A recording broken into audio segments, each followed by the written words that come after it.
Halo semuanya, balik lagi bersama saya Ferli di Bincang Prestasi. Hari ini kita kedatangan tamu yang sangat spesial nih, karena mereka ini masih hangat-hangatnya dari sebuah prestasi. Mereka adalah kelompok pemenang kompetisi PKM bidang PM atau pengabdian masyarakat yang diselenggarakan minggu lalu. Kelompok ini berisikan Naren, Ihwanul, Arik, dan Salva. Silakan perkenalkan diri kalian terlebih dahulu nih, dan kalian itu bawa topik apa sih di PKM kali ini? Kalau didengar kabar burungnya sih katanya kunci dari sehat mental nih yang dibawa. Boleh dikasih tahu dulu dong. Halo teman-teman, kenalin aku Iwanul. Halo, aku Arik. Aku Salva. Halo teman-teman, kenalin aku Naren. Nah, jadi sekarang tuh bener banget nih apa yang dikatain Ferry. Kita akan membahas apa sih kuncinya dari sehat mental itu. Nah, tentunya udah pasti dong resiliensi. Nah, resiliensi itu apa sih? Resiliensi itu pada dasarnya itu adalah daya lenting. Daya lenting ya. Dari penjelasan singkat tadi, di sini saya sebagai moderator mengharapkan pendengar podcast ini mempelajari lebih dalam lagi mengenai resiliensi sehingga dapat diaplikasikan dalam kehidupan sehari-hari. Nah, kita mulai aja nih. Pertanyaan pertama buat Kak Naren dulu deh. Boleh nggak sih Kak ceritain seberapa bergunanya nih resiliensi bagi kehidupan sehari-hari? Boleh, boleh, boleh. Nah, jadi terima kasih Ferry udah mempersilakan aku untuk ngomong sebelumnya. Nah, aku mau ngejelasin sedikit nih tentang resiliensi. Resiliensi itu apa sih? Sama kayak yang tadi, pada dasarnya itu adalah daya lenting atau kemampuan seseorang untuk bangkit dari tantangan dan kesulitan. Nah, perumpamaannya itu seperti apa sih? Perumpamaannya itu seperti kalau kalian pernah main bola basket yang dipantulkan ke bawah, mereka akan bergerak ke atas lagi. Nah, itu sama dengan daya lenting. Yang dimana jika kita diberikan sebuah masalah atau kita berada di demotivasi atau kita berada di fase yang terbawah kita, maka kita harus bangkit kembali nih. Keren ya penjelasan dan perumpamaannya. Kalau gitu, kenapa sih resiliensi itu penting banget untuk kehidupan sehari-hari ini, Kak?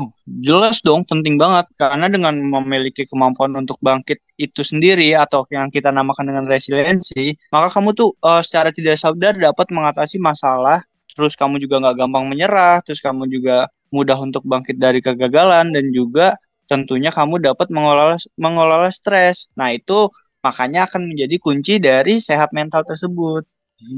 Penting banget ya berarti ya. Kalau Kak Naren nih, punya nggak sih pengalaman sendiri yang tentang resiliensi inilah? Oke. Jadi gini guys, kemarin kan kebetulan banget nih aku dari lomba PKM ya.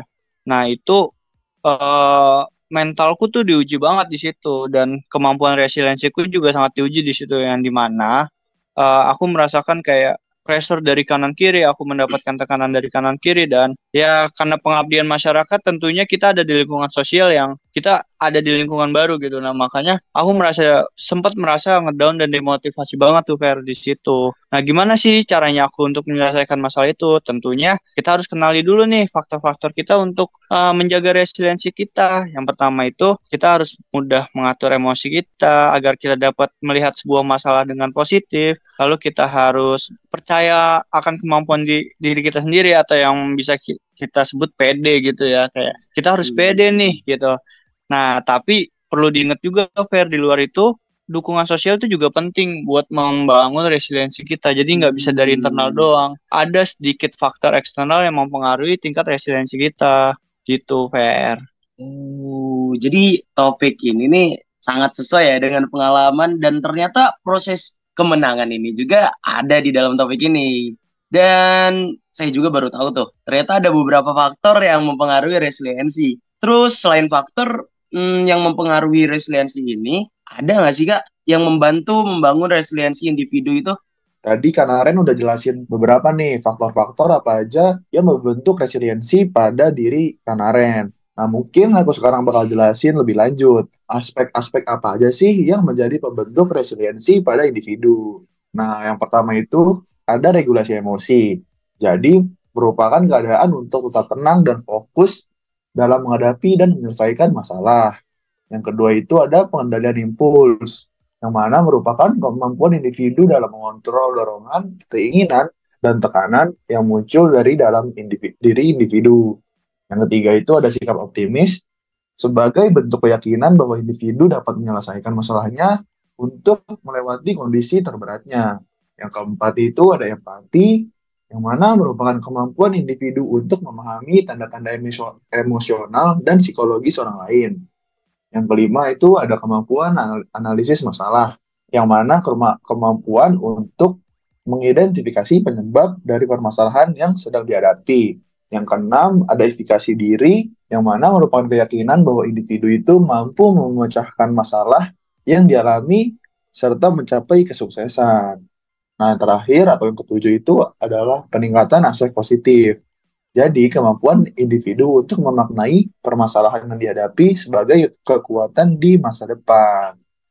Nah, itu dia Wah, aspek aja yang membentuk resiliensi pada individu. Jadi, ada 7 ya.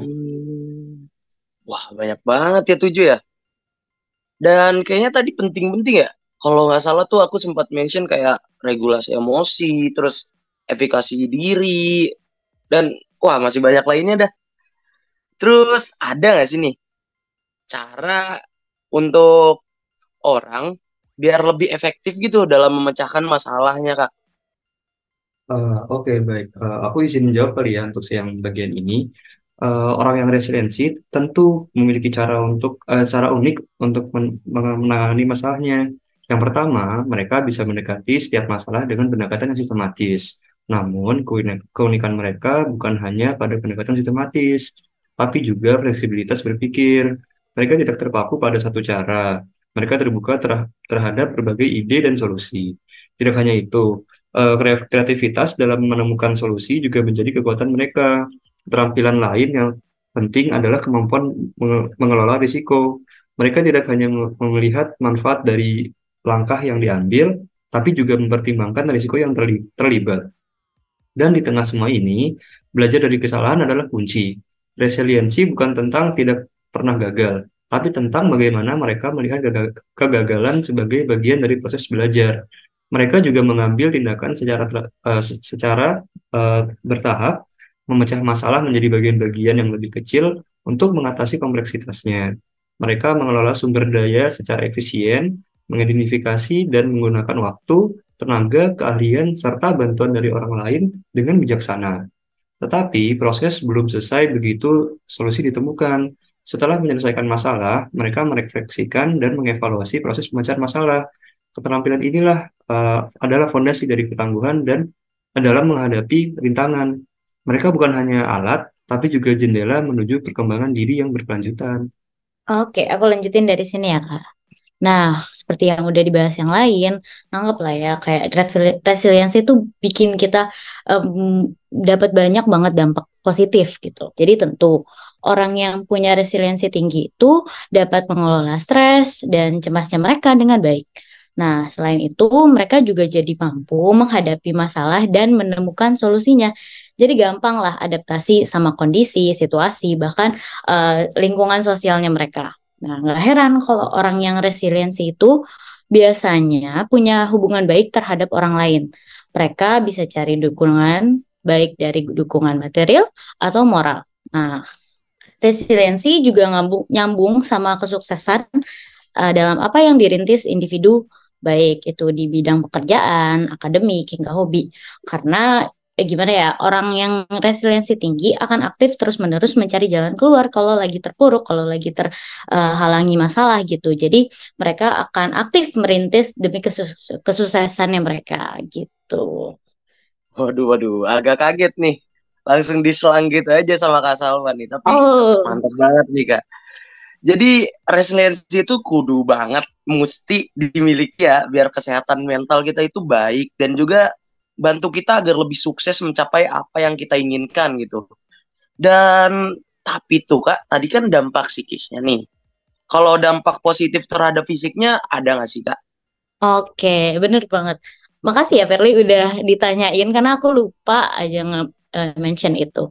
Jadi selain dari psikis-psikis yang tadi disebutkan, orang yang resiliensi tinggi juga punya kesehatan fisik yang tinggi loh. Jadi terdapat korelasi antara kesehatan mental yang baik dengan kesehatan fisik. Nah, orang yang memiliki resilience tinggi cenderung memiliki gaya hidup yang lebih sehat, yang pada gilirannya akan mempengaruhi kesehatan fisik mereka. Otomatis, daya tahan fisik mereka pun jadi baik juga. Tuh. Oh, jadi ada korelasi nih ya berarti ya.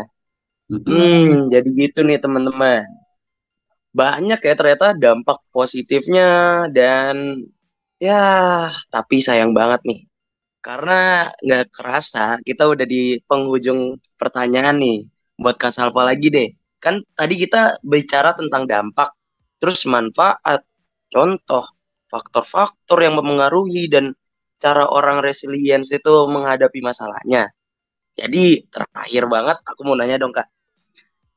Boleh nggak Kakak sampein tips dan saran tentang resiliensi ini agar semuanya bisa sehat mental? Oke, tentu. Jadi yang pertama aku mau berpesan untuk selalu mengembangkan hubungan yang erat dan suportif dengan kayak teman atau keluarga, ya. Jadi kamu harus selalu punya orang yang dipercaya untuk memberikan kamu empati dan pengertian bagi masalah yang sedang kamu hadapi.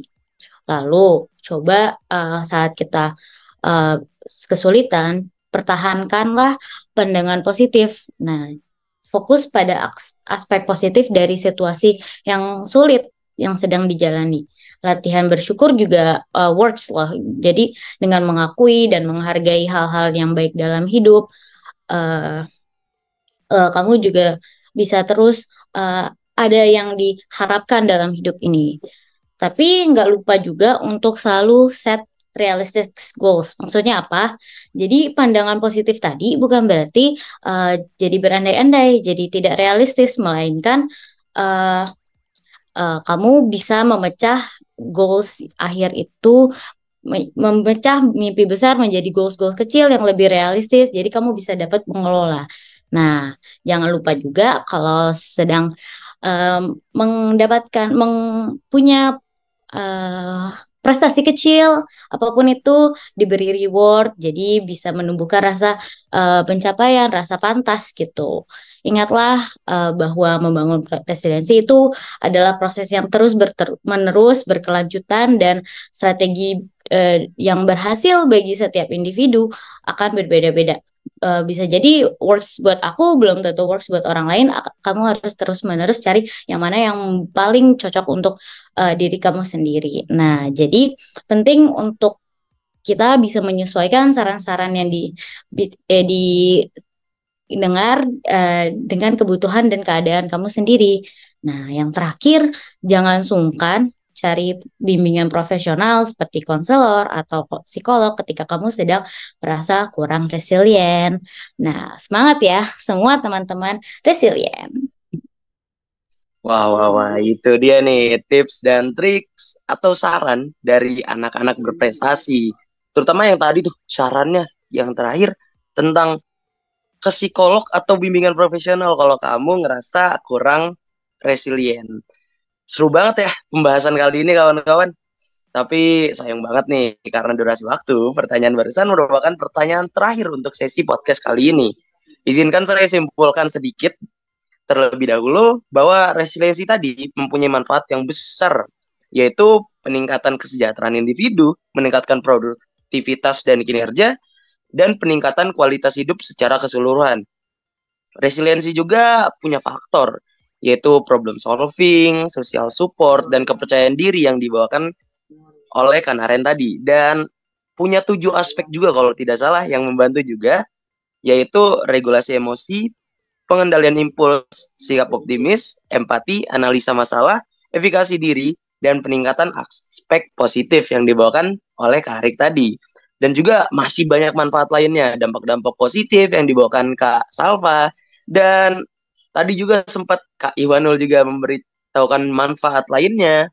Tapi ya mau bagaimana lagi ya kawan-kawan ya. Sampai sini saja podcast kali ini. Jangan lupa tonton acara kami lagi agar tahu para bintang lain yang pastinya membawa manfaat juga. Terima kasih semuanya. Sampai jumpa.